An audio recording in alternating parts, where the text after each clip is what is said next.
ladies and gentlemen, I'm really excited. I'm really, really excited. My name is Izzy Human, and I'm with a good friend of mine. His name is Dudamus, and we're here today on behalf of Fightcast. And here on today's Fightcast, we've got the beautiful day of Saturday, November 30th, 2024. This is episode number one, Dudamus. This is the pilot, man. The pilot. I love the pilot because it gives people an opportunity to see where we started and where we're going. So, with all of that being said, y'all, I gotta go ahead and get the I gotta get the intros out of the way. But before I start to introduce myself, before I start to introduce Dudamus, I want to go ahead and nail down this title right now for y'all. We are fighting for food on episode one. Let's just go ahead and get to the nitty gritty of it. We're fighting for food. Fight for food. You'll get all of that in core detail once we roll along. But again, let's go ahead and get the introductions. Dunamis, I want to go ahead and I want you to introduce yourself, man. I did all the intros. I want tell us about yourself and tell us your background and what brings you here. Yeah. Oh, yeah, absolutely. I'm Dunamis. I've been in the Cardano space since 2021, mostly as an investor, and in the background followed Six City from the start. From Epoch 330 was really where it got going. 320, I think, was the very first, and then from 330 it was unbroken for every epoch until now. I know Jukebox is still going and dropping music NFTs every 5 days, and super excited about that. I've just loved everything about Cardano, and the more I've followed the community and followed the different projects, never really felt like I had a place to get involved until more recently, with Fight. And so I think this is a chance now for us to get involved, to see if we can get other people involved in Cardano and governance and the things that are important. And that's what this Fightcast is about. But Izzy, tell us about yourself. Yeah, man, thank you for the introduction. So I have been in Cardano for about 2 years now. I am a founder of the Finest LLC, co-founder of Solidity Records, representing Juke Boy, Six City, like you had mentioned. Shout out to Jimmy. Shout out to, the opportunity and the platform that he's built. Coming on here as an artist, didn't really know a whole lot, didn't know anything actually about governance. What I was really excited and intrigued about in this space was being able to gain the exposure and really build a true fan base. That took me on such an incredible journey, which led me here now. Being able to build solid relationships with people is always, I feel like that's always been the motto, right? In some shape or form. For me, I've been able to hear a lot, experience a lot, see a lot, and put everything into perspective. So starting out as an artist and now looking at some of the other hats that we all wear on the team, it definitely put everything in the scope of the impact that we're going to make in this community. So I definitely want to give Cardano a huge shout out for the opportunity to be able to do this. And as an artist, I'm definitely looking forward to seeing what other creative minds can do together.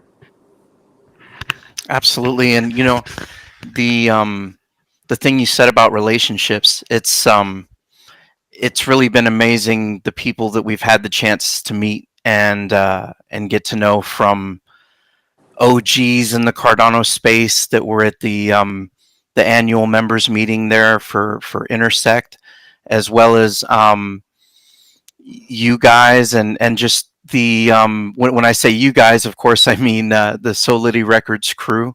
For those that are listening, and I think the relationship part of it is really important, and that's part of why we wanted, originally to start the Liberty Project in 2022, and the timing wasn't right for a lot of what we want to accomplish with the Liberty Project. That's meant to be a nonprofit, you know, place for Cardano projects and communities to come together and coordinate their efforts between communities. That it's not meant to, and that's the channel that we're on. Of course, is the Liberty Project is meant to be a source of support, a benefactor to the Cardano community and to some of the projects. And Fightcoin, of course, is the first beneficiary of that. And just to mention what Fightcoin is really a rugged project that had a great ticker. And of course, you can read all about it on the Fight paper on our website. We'll make sure and put the links down below. But the exciting thing about it is that it really fits the ethos and the voice of what we want. We want to be able to get a message out there to people that don't even realize what the problems are. There are problems with the money. There are problems in the government and the political system. There are problems that affect their everyday lives, and most people walk around asleep, not realizing what it is that's killing them every single day. And so with Fight, we're going to bring awareness to those things and help to bring a community around that can fight against those things that are harming us and our children and our communities, and fight for the things that are important to us, that are the most important. And this goes beyond crypto, and it goes beyond making money, but financial independence and financial security is a part of it too. So I'll say that's sort of what Fightcoin is about, and we really want to make a change. Yeah, definitely, man. And I definitely want to highlight some key points that you made there. The biggest thing with Fight, everybody, in this introduction is to understand that with everything that's being established right now, we're here to empower individuals to live healthier, master their finances, pursue dreams, inspire others through self-awareness and global impact. That's what this is all about at the end of the day. And, information goes a very, very long way. And, being in this space, I've learned a lot. And like Dunamis mentioned, ran into a lot of OGs, a lot of people who have been through the ebbs and flows of the community. So it's definitely awesome to be a pioneer in what we're doing.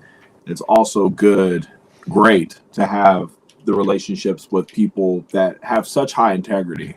So, and I feel like in anything that's new, you definitely want to have that ability, or find that have that opportunity to be able to get to have those conversations with people early on. That definitely can prevent a lot of headaches for sure. I definitely feel like getting involved in this, just from what you hear, right? Anytime people hear crypto, and we spoke on this with another individual that's on the team, crypto has created such a narrative of just, so many people that have saturated the space. So when you hear it, you automatically have a preconceived notion of what you think it is versus, what is really happening within these communities. So, yeah, with Cardano, there's so many facets. Again, there's so many people that wear so many different hats, and we all move accordingly.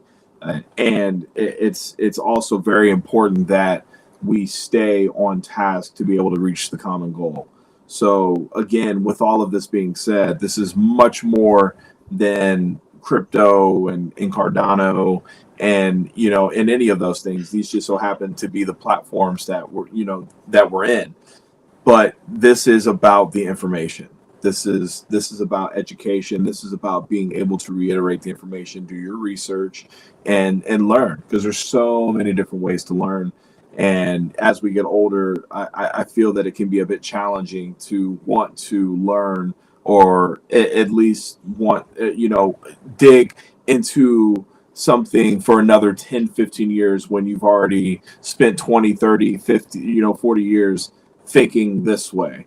um, I definitely want to be able to broaden horizons, and when I say me, I mean we, Yeah.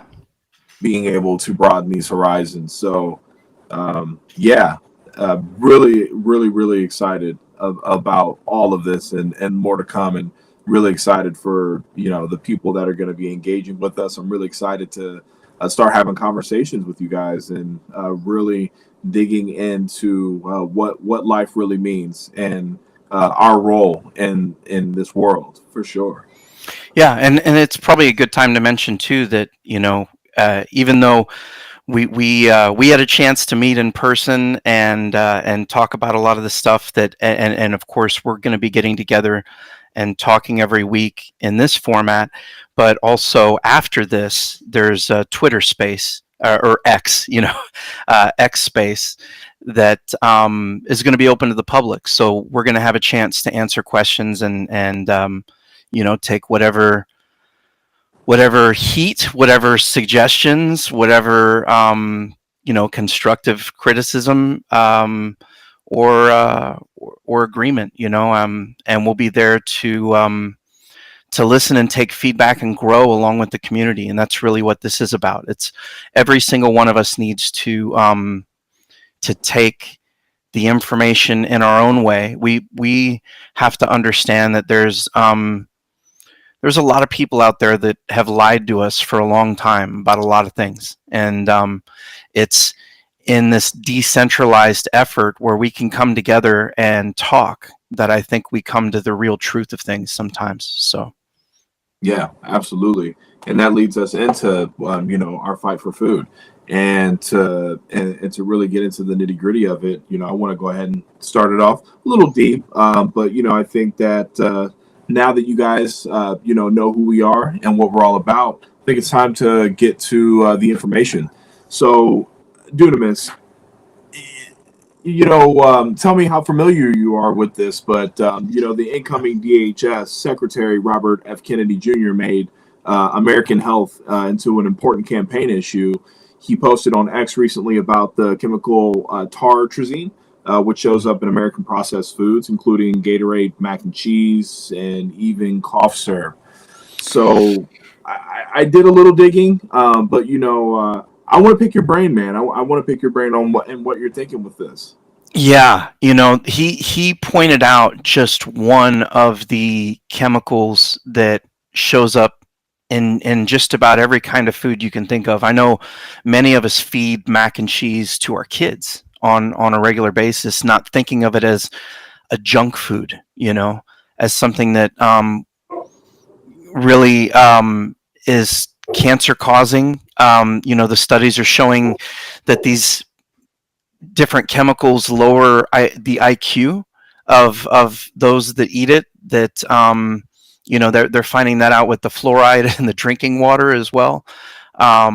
There's just cancers that are being caused. There's blood disorders. There's all sorts of diabetes, and if you really go and think about it, if we were to go back 100 years or 200 years in human health, um, people didn't die of the things that people are dying of now. They had communicable diseases to worry about. You had polio or something like that that you had to worry about. And we've cured most of those diseases, but the first heart attack happened, I think, around the year 1900 in recorded history. And if you think about all the people now that die of heart attacks and cancer and diabetes and Alzheimer's, all of these are diseases that, while I think our DNA might give us a precursor to go in a certain direction, it's really, I think the studies have shown that the foods that we eat, it's the environment, that continually causes inflammation in our system, which is triggering these cancers and metabolic diseases. What are your thoughts on that? Yeah, man, definitely. I definitely feel like a lot of the stuff that we've been consuming over the course of years has definitely been the opposite of where we need to be. And all of these things, slowly but surely, definitely premature our body and deteriorate us a lot more than people think. And it's the convenience of it that definitely creates the necessity for it, quote unquote necessity.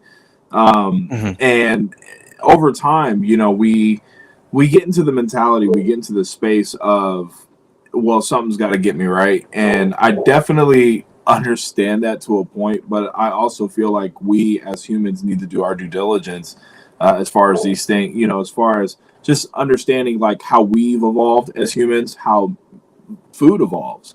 So a lot of the things that may or may not have been in certain foods back in the day that are in there now to continue to push quantity, we got to pay attention to that. We have to do our due diligence, especially with the newer generation that are coming in, because that they're going to be the ones directly impacted by that because they're coming into it. And I don't want to say the people that have been here haven't been impacted, but like that's what the next generation is born into. So we've got to be able to look at everything in its entirety. And I think what really gets me, man, is the fact that like I know, like here where I'm at, the state that I'm in, the cost of living has gone up and the price of Yeah. food has gone up. The Hmm. cost of fast food has gone up. So with all of that being said, the cost of healthier foods have gone up.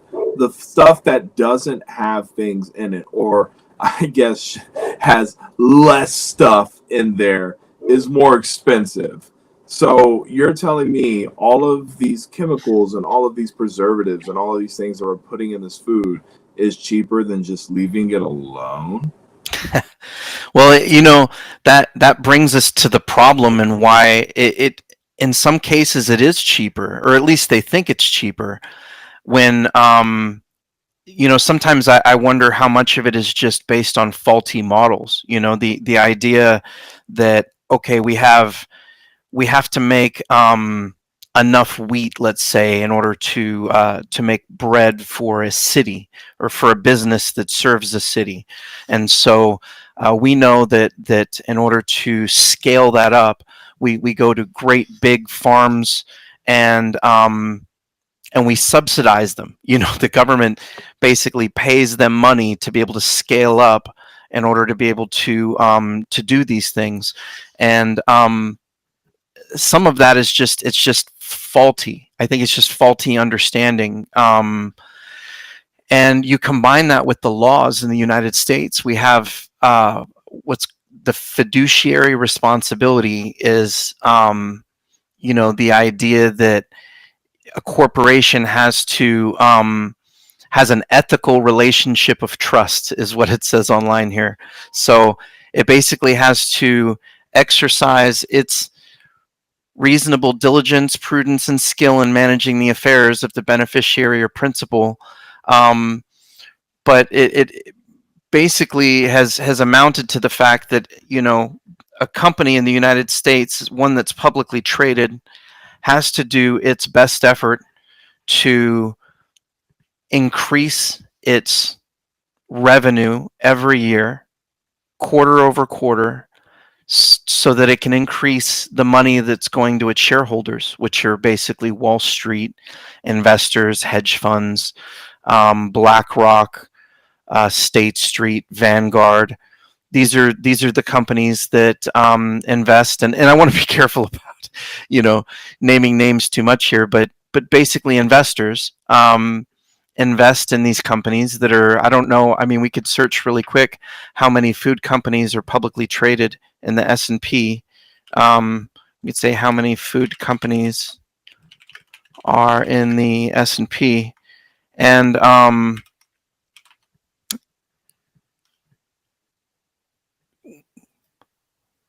we basically have not very good quick answers here, but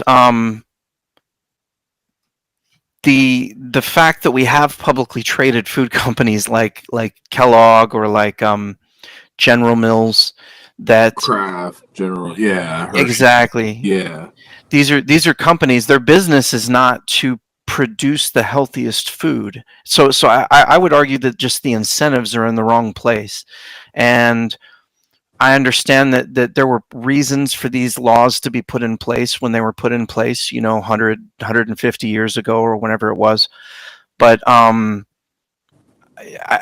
would argue that we've got a dangerous cross section now, right, of public profit and concern for money and profit on Wall Street and keeping up the stock market, and whether people are going to develop diabetes and get heart disease and die for these reasons. right. It's kind of sick. Yeah, man, it is. It very much is. And I don't even want to ask for what. That's a whole other segment. I was just looking through the list, and I was just looking at some of the top ones, and the one that I wasn't surprised about was McDonald's.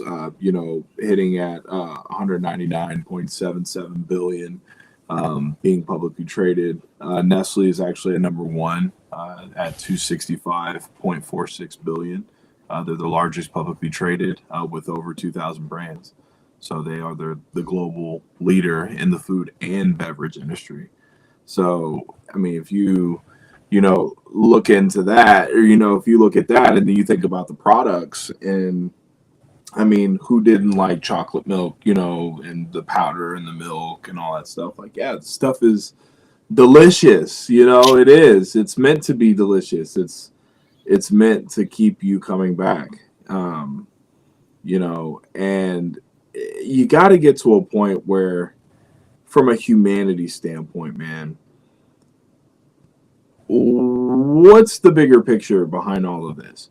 Because ultimately, you've got people within these camps, health people, because you have to, there has to be things that are proved.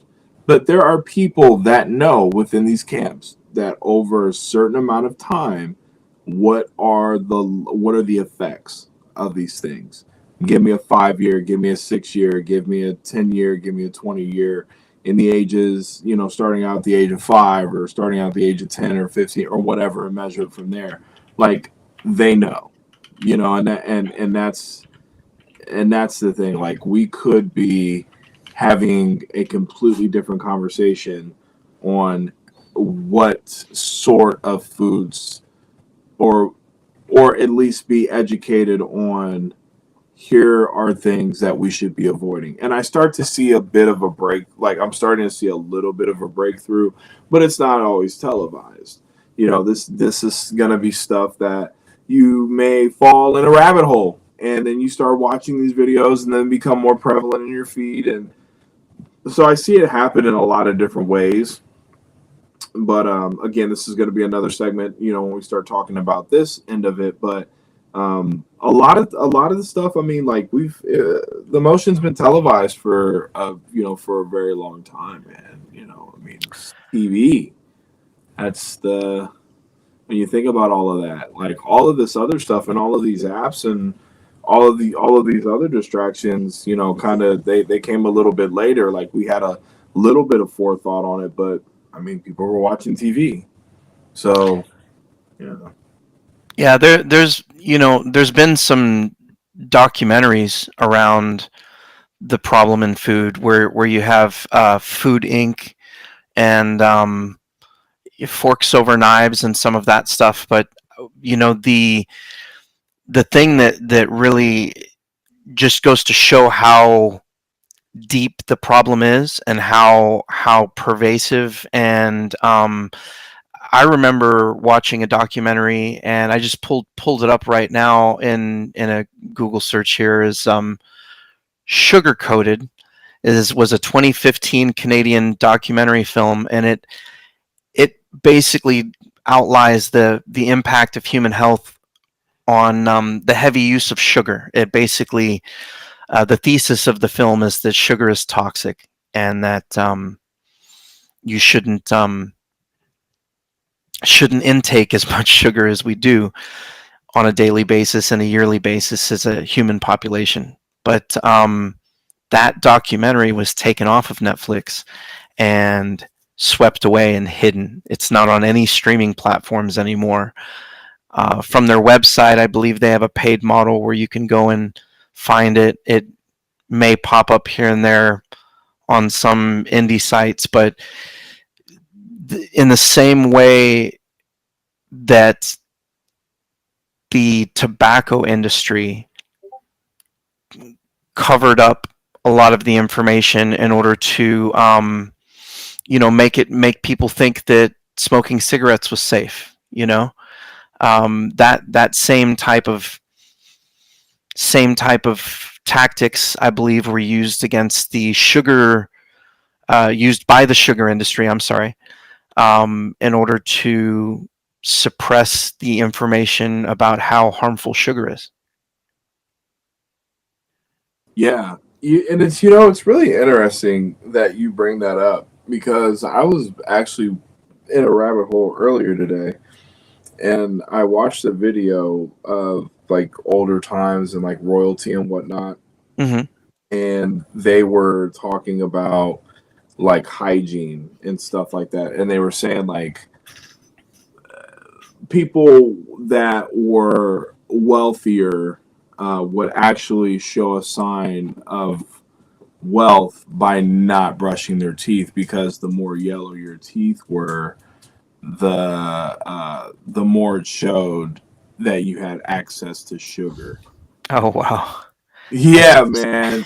It was wild. And I was like, man, so you did all of that just to show people that you had more money by not like you didn't brush your teeth because you have more money. I'm like, yo, what in the actual badonkadonk is going on here? Like, yo, I couldn't imagine a life without toothbrush and toothpaste. I couldn't. I like what? I love No. my charcoal toothpaste. Yeah. Oh, definitely.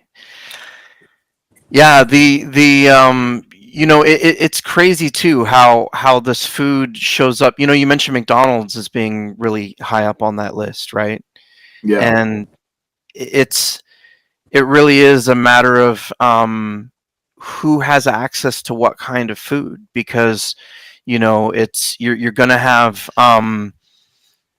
there's people that can afford to go and it's not about eating out either. It's I think the safer thing for people to do is to prepare food at home, but there's a cost there too, like how many people have someone that works from home, or is this a homemaker to stay at home and make food for people all day, right? Or can afford to have a private chef, right? Versus somebody who doesn't have the time, doesn't have the money, and has to go and eat at McDonald's on a regular basis. And that's the kind of food too that, while I don't know a whole lot about what goes into the meat or the buns. I can tell you that the French fries are fried in canola oil, right? And there is all sorts of information about seed oils that Robert F. Kennedy's been sharing recently. And French fries used to be fried in tallow, from what I've heard. At least I don't know that much about it, but it's like the further and further we seem to get away from being farmers, being people that lived on the land, went through the trouble of making our own bread every day, grew our own tomatoes, even had milk from our own cow. There's a big debate going on right now regarding how dangerous raw milk is. There's a big push in healthy food communities where people are saying, I drank raw milk every day for a month and it did wonders. But at the same time, raw milk can get infected with very dangerous microorganisms that can potentially harm or even kill somebody. And so, how does that happen? Well, I think it happened when we had during the Industrial Revolution. You have people moving off of farms, moving into cities, and it's one thing if you milk your own cow and you drink that raw milk. From what I understand, the chance of you getting sick from that is zero. But if you have all of these cows and you're keeping them together in these cages and milking them, and then that milk is being stored in rusty buckets and this and that, they found that people were getting sick, and they had to cook the milk, they had to pasteurize the milk in order to make sure that they killed all the bacteria that could potentially harm someone. Same kind of thing that we do with antibiotics, and yet we're finding out more and more that it's the bacteria that we need. It's all of the good bacteria that is in that raw milk that's healthy and important for us to grow. That's what real good food would be, And what we've done as a society, I feel like, is we've found out, when you try to scale a lot of these things up, we have to cook the food, a certain way in order to make it safe, or we have to preserve the food in a certain way in order to make it safe. But in doing those things, we're either taking the nutritional value out of it, or we're just harming or adding toxins or poisons to the food, which are harming regular people, the people that end up that depend on these foods, and some people would say, well, you shouldn't depend on eating McDonald's every day. But, there are people that unfortunately don't have the money to eat a lot else, right? Yeah. And so that took me to two parts. I just remember thinking, like, in Greek philosophy, food is medicine. It's to replenish the body. It's to give you that reset that you need internally, because our body's charged with so many different elements, and ultimately, we're made up of protons, neutrons, and electrons, and we need things to help drive those things, to be able to drive the communication transmitters that we have within our bodies. So when you start to stunt that growth, that's when you start to see these hindrances over time, man. And I feel like you answered it, but it's still a little open-ended, because you were talking about when food companies realize these are the things that they think that they need to do in order to continue to push high volume. But why do you feel like this information is hidden, if it is? Yeah, no, and some of it I don't think is hidden. Um, in the sense that I think that when farmers first came here to North America, or even farmers in the old world, would plow the land, they're doing what they understood to be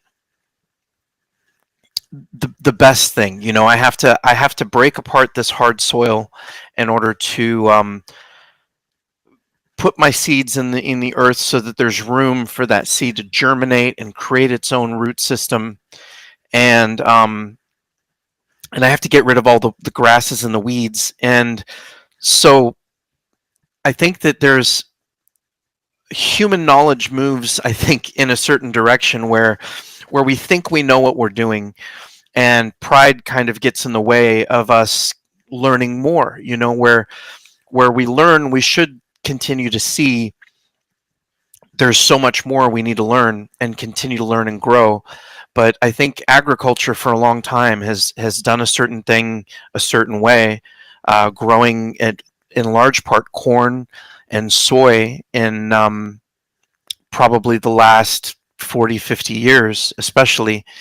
And when your monocrop culture farms can't produce, or the topsoil blows away the good soil and it can't produce what it is they need to produce, they have to fertilize and add a lot of fertilizer and chemical fertilizers to the food.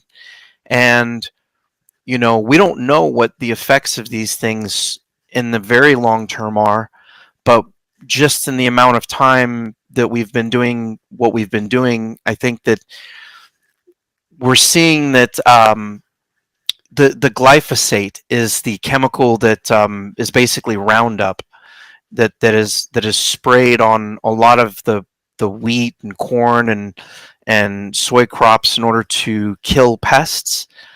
There's a really strong connection between that and cancer. So, we don't know in the very long term what's happening, but between the food especially, but other environmental effects as well, we're just seeing cancer rates explode across the United States and other parts of the developing world, and other parts of the developed world, really. And it's not something that we saw. These are not things that we had problems with when people were farmers.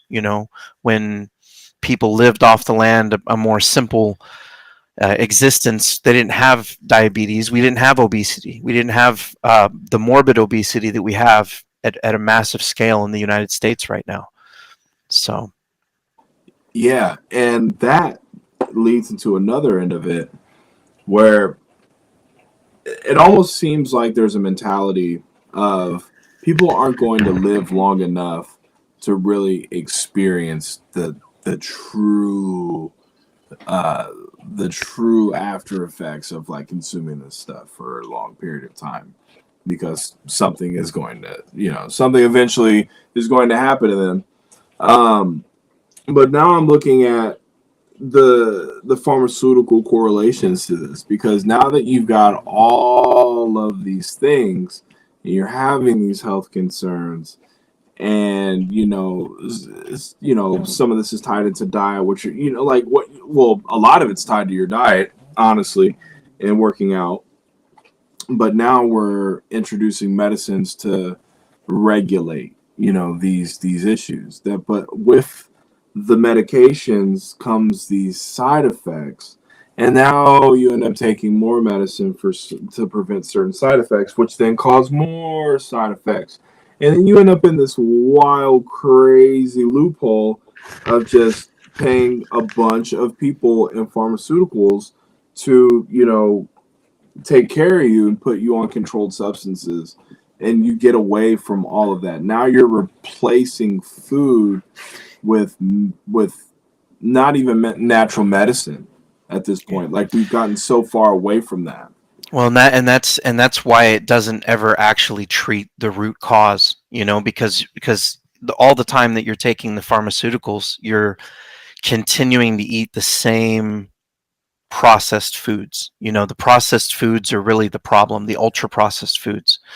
And so, if we were to think about what the solution would be, it's to change the food to, the Hippocratic Oath is the oath that doctors take when they first go into medicine, and Hippocrates was the father of medicine. And one of the things that their whole ethos was that food is medicine, right? And so if you're getting bad medicine, if the food is not only not healing you, but it's making you sick and sicker and sicker, the solution has to be to stop eating that food with the toxin in it and replace it with fresh food, right? And so there's still the problem, of course, of cost. That's the one thing that we definitely talked about. And so I would say that a solution therein lies having a home garden. That was one of the big things during World War II, was having a victory garden. My mom always talks about how they would back in those days encourage people to have a little garden in their backyard, so you could have produce and healthy food that doesn't cost anything, and so or costs very little, in terms of inputs. So I think having a garden is even if you live in the city. I mean, there's definitely ways to. I've seen people with balcony gardens that grow little fruits, little fruit trees and whatnot on their balcony of their apartment. What would be some core things that you would grow? It depends on the space. Right. Yeah, if I'm limited in space, I'm probably going to be looking at growing tomatoes are really good things that trellis that can grow. If you can get sunlight and you can have cucumbers will grow up a trellis. Um, String beans, those would all be really really good in a tight space. Um, the more space you have, if you have a backyard, I would be thinking about planting a fruit tree, because I personally, the more food I can get without having to do work would be, my goal. I'd want to go out and be able to pick that fruit over and over again, and not have to put a whole lot of effort into it. So I guess it really all depends on what kind of space you have, right? Right. Yeah, most definitely. Yeah, I was just curious if there were certain essentials that you would recommend, just right off the gate, just just starting off. Oh yeah. Um, and I also was thinking like, climate could play, a factor into that as well. But if you are in a controlled room, then, a lot of those things can be mitigated. Um, I know we're not going to have a lot more time before we want to wrap up and do a summary, but I'll also say one of the things that you can do if you're just getting started and you don't even have the room to have a garden is learning how to preserve food. I know we'll have another episode in the future on that, but you know what a lot of people will do when they grow a lot of food. So if, let's say, I grow 100 tomatoes and I don't have something that I can do with all of that, is I will take that bulk food and I will preserve it. I could can it. I can learn how to turn it into tomato sauce and can it and preserve it long term, so that in the wintertime when the tomatoes aren't growing, I can have that tomato sauce. So you can do the same thing just by, rather than buying cans of beans, which are going to be more expensive, or buying something that's prepared,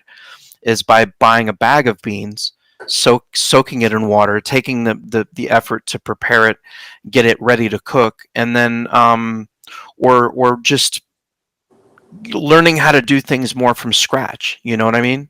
hmm Yeah, definitely.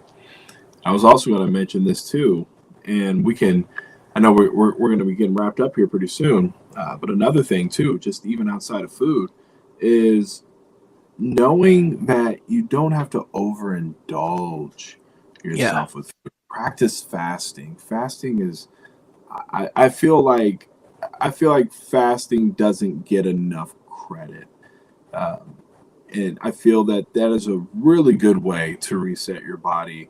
From a spiritual standpoint too, because we do have access to a lot of things in this world, which is good. It is. It's good that we've evolved like that over time. There's nothing wrong with that. But Yeah.